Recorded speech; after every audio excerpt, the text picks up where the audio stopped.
I don't know if you guys remember, but the Marriott 5 free nights offer, this is an offer that kind of comes around every once in a while on this Marriott Bonvoy Boundless credit card. With all the talk and all the people talking about it on YouTube and, you know, the comments were all the rave about it, you know, I figured I'd go ahead and get one myself, and I've actually failed to really realize where I'm going to end up using these 5 free night certificates, and I didn't do any of my homework, dude. I didn't do any research to know whether or not these certificates are actually going to be used for what I like to stay in, you know, you got to know what kind of trips you go on before you just go ahead and get a sign-up bonus on a credit card, you know. My last video explained how spending on sign-up bonuses might be a bad idea because you can overspend easily. And honestly, if you're already going to be overspending just a little bit on something, you're probably going to be losing out if you don't know how to use the sign-up bonus, right? So I was originally going to go to Valencia, Spain, and honestly, I just saw it on YouTube as a cool place to go, and this is on me, guys. I'm not going to lie. I want to go somewhere and pick a place to go, but I would highly encourage you to know how to use whatever kind of complicated credits you're going to be getting, or, you know how to work the points before you go ahead and get them. You know, one thing I also did was I got the 90K offer on the gold card and then the 175K offer. No, I didn't. I got the 150K offer on the platinum card last year. And that's membership rewards points, right? And I knew that I was going to be able to use them some point, and some point in my life I was going to find a way to get around that. And, you know, here's the thing. I honestly didn't use my membership rewards points for over a year. And, you know, in the credit card game, you want to earn and burn, bro. You want to get the points and then use them, okay? Some people like to save and they feel like they're, you know, putting value somewhere, like it's some sort of like savings account or something. And honestly, it ain't that at all, actually. It's losing value. It's literally losing value. I think you guys know this, but it's weird because we all kind of, you know, think of it as like a savings account. Like you have some sort of backup value there, like in case you need it. It's like treated as money almost, and you should treat them as like coupons that need to be used because they're gonna go away, right? It's gonna help you save on something that you probably would have kind of bought already. And I know some of you guys are like, yeah, but I want to take these crazy aspirational trips to the Maldives or freaking lay flat business class Emirates, you know what I'm saying? And I kind of get that. I'm definitely down for that. I actually got an Emirates A380 flight myself coming up with in a business class, dude. Me and my girlfriend are going in. I couldn't have done that with the credit card points. I get that. But I would try to not look at it as a savings account. I think that's not a good idea. You want to earn these points and just burn them, dude. And so what I did last year was I kind of held around all these membership rewards points, and time they got devalued, man. You know, things were changing. And honestly, it doesn't have to be just membership rewards points for this example. Like Hyatt, dude, Hyatt's changing all the time, changing categories. So, you know, your favorite category 5 hotel is now category 6, and it's going to cost more points. And, you know, you were saving all those Hyatt points for that one trip, and now all of a sudden you can't take them or take it. The point I'm trying to illustrate, you got to earn and burn. And I kind of failed to do that. And now I'm kind of stuck in this weird place with this. I have 5 free nights. All right, so here's my issue. So I got these 5 free nights, and you know, you might have that same offer too, but I don't have enough PTO, man. I don't have enough time off to freaking take the trip I want to take. And you know, that's kind of something that I didn't think about when I was signing up for that card, you know? I just went ahead and I was like, oh, that's a good deal, right? Good deal, dude. We always go for the good deals, isn't it? It's funny how it's like that. You never really think about what's going to happen after, because you just know it's such a good deal, you got to get it, right? Dude, I do that all the time, man. Whether it's Facebook Marketplace and all this stuff I don't even need, I'll just freaking buy it. Like, I don't know. I'm trying to think of an example, but maybe that monitor, I don't know. But yeah, that's the thing I'm trying to tell you guys is it might feel like a really good deal. And honestly, it doesn't help that there's like the hype behind it. Like, you'll feel all these other people valuing that as like a good deal. And you feel like you gotta just get into it, man. Like the 5 free nights offer, it's like the FOMO around the sub, dude, the sign-up bonus. So it's tough. It's really tough. And if you kind of get caught up into it and you kind of just like, you know, let your guard down and kind of just forget what you're doing for yourself, man, that's just not an optimal place to be. That's where you're going to, you know, have some extra credits, or, you know, spend too much and chase after things that are probably not too much of a good use for you, you know? I mean, maybe you're just not in a position to travel so much. You either got a family, or when I was in college, dude, I couldn't travel for freaking crap, man. I had no money. I got the Chase Sapphire Preferred, 60,000 points offer, and I had to cash that out for freaking 1 cent per point, dude. I couldn't afford any travel. I barely could use any of those points, so I had to cash it out.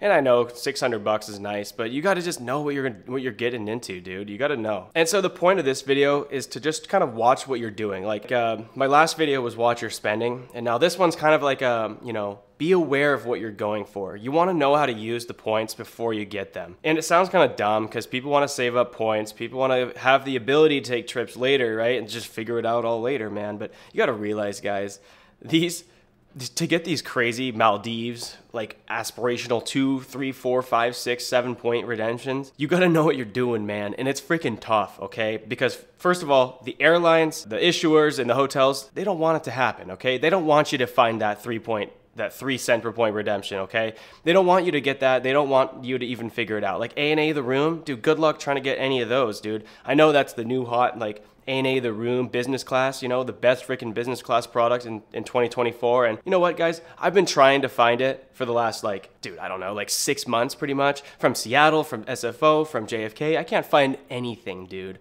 And you know what? It's tougher than you think.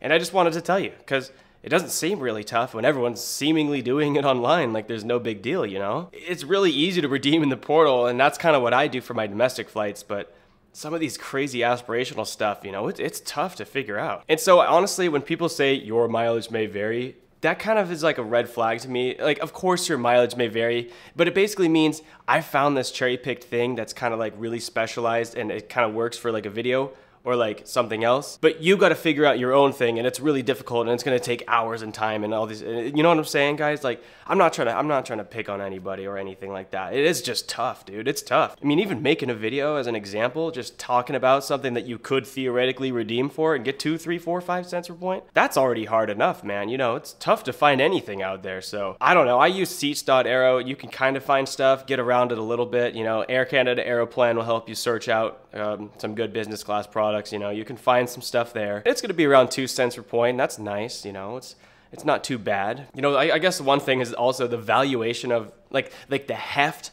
that cents per point weighs upon our decisions is crazy, man. It's crazy. Like, people will go ahead and just kind of flex that they got like a 3 or 4 cents per point kind of, you know, flight or something like that. And kind of, you think about it like this. You would have never bought the business class flight in the first place. You would have just gone the economy one, right? Just pick the cheapest economy. That's what I would have done. And I guess if you were already buying the business class stuff before, then you can look at it as a, you know, accurate cents per point value. But if you're buying a business class flight, man, and you're thinking that you're getting like 3, 4 cents per point, something like that, and you know, you would have just spent $250 on an economy flight, then I mean, I guess you're getting a good value. But if you're spending 60,000 Ultimate Rewards points for a business class flight that is taking the place of a $250 economy flight that you would have just bought, I mean, that doesn't seem too good of a deal. I guess you're flying business class, but if economy's not that bad, I wouldn't worry too much about it. So I don't know. I'd think about it like that. You got the earn and burn strategy, or the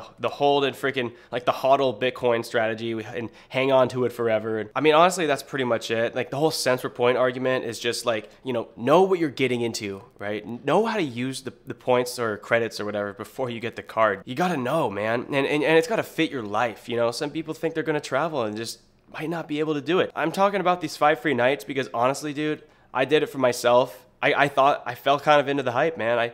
The 5 free nights offer felt like an extremely good deal, and as someone who just loves a good deal, I had to get it. Thought I would be able to redeem them in Japan or maybe in Spain or something like that, and dude, I only get 15 PTO days a year, so it's hard to take all these trips, you know? So I'm kind of stuck with these credits, and they expire. That's the problem. They expire. So the whole problem with this is I went for a really great sign-up bonus, a really good deal, you know, 5 free nights. Those are 5 credits, right? I didn't really know that they expired, and that's just because I failed to do my own research. And, you know, in a game where you got to really know what's going on, you really got to do your research, and don't just go ahead and get something because it's cool or because it's hyped. And honestly, I fall for this all the time. I just see something, and if other people think it's a good deal too, like the Amex Gold 90K, you know, I gotta get that. I'm trying to be more aware with this and just kind of take a little relaxation pill, you know, just chill a little bit, just kind of understand that, you know, people are just talking about it online, you know.